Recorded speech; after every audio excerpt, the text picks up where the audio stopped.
Hi, I'm Marko Savić. I'm an economics teacher, and this is Theory of Knowledge story that I first presented in a TOK class at the International School of Gimnazija Bežigrad in Ljubljana, Slovenia. In this short story, I will show how economists think and how those thoughts shape the world around us. What if I told you that in economics something can work in practice but not in theory? Today we are diving into how economic models shape not just what we know, but how we think and even how we behave. From free rider problem to paradigm shifts and a curious idea that economists should be like dentists. So let's begin. I will briefly describe the paradigm shifts that has happened throughout history in economics. In particular, I will try to answer the question, what roles do models play in acquiring knowledge?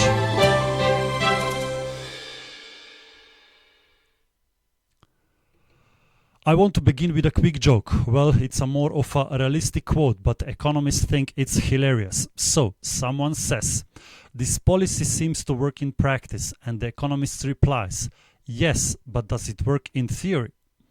Now, why is that funny?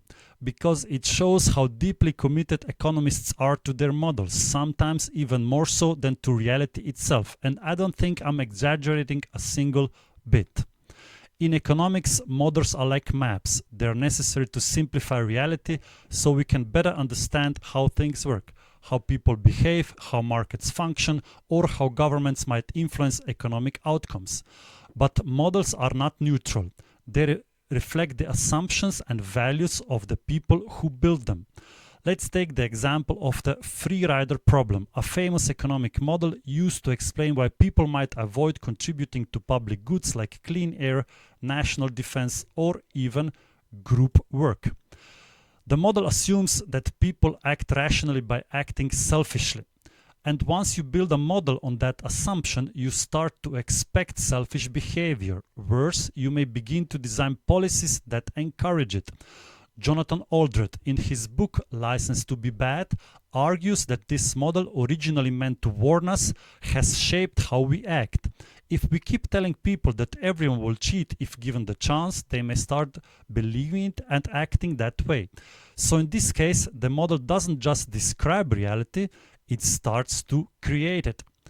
This is where paradigm comes in. As the Oxford economic textbooks explains, using Thomas Kuhn's theory, a paradigm is a shared framework for thinking in a discipline.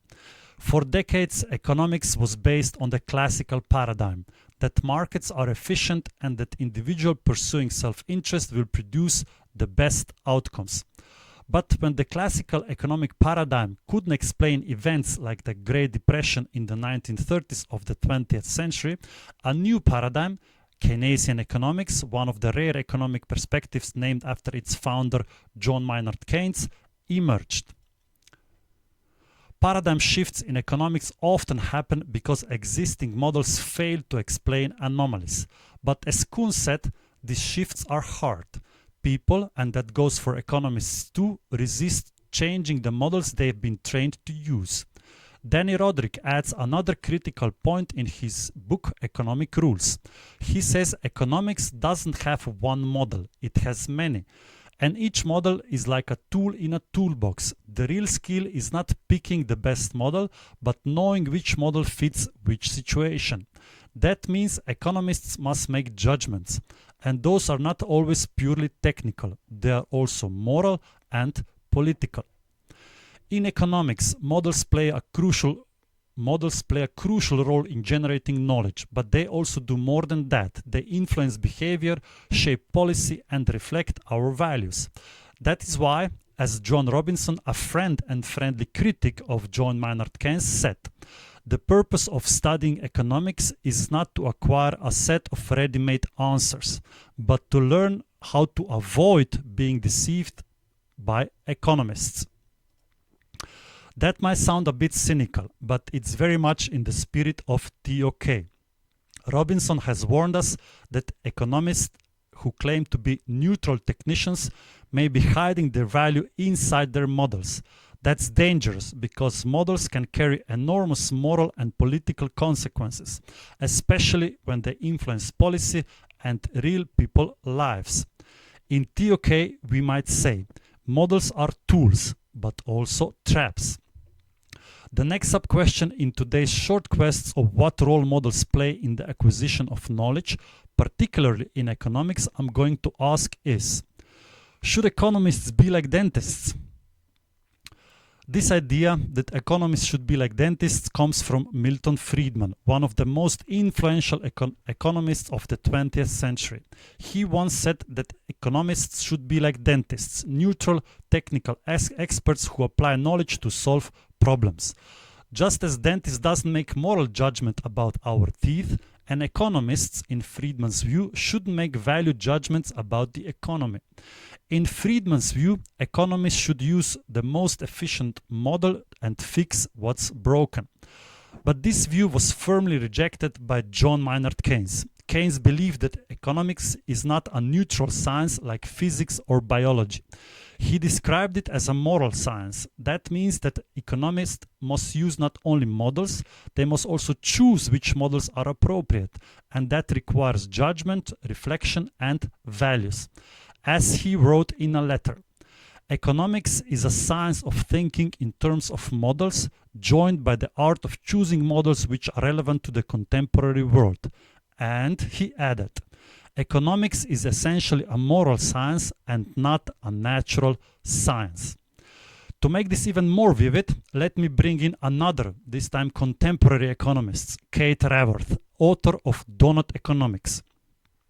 In a recent article for the International Monetary Fund, Raworth says that economics is often presented as if it were a single neutral truth.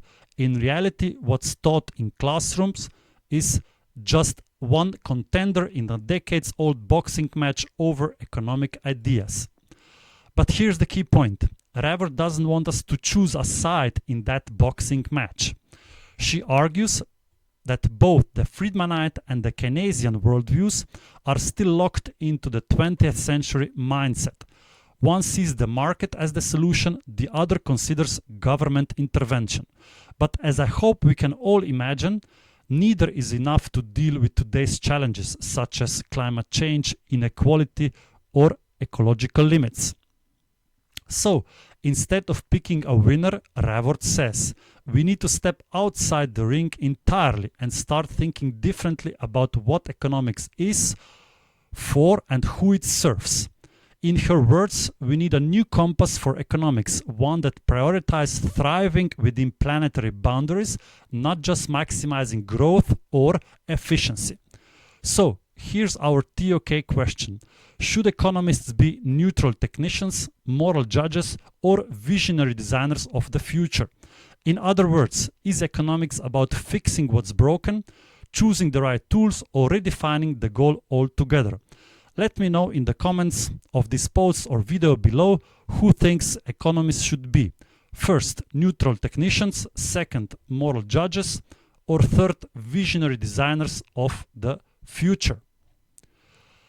As final postscriptum, in the TOK class, as I was presenting this topic, out of 20 students, 1 voted for 1, 2 for 2, and the rest 17 for the third options, visionary designers of the future. What does that tell us?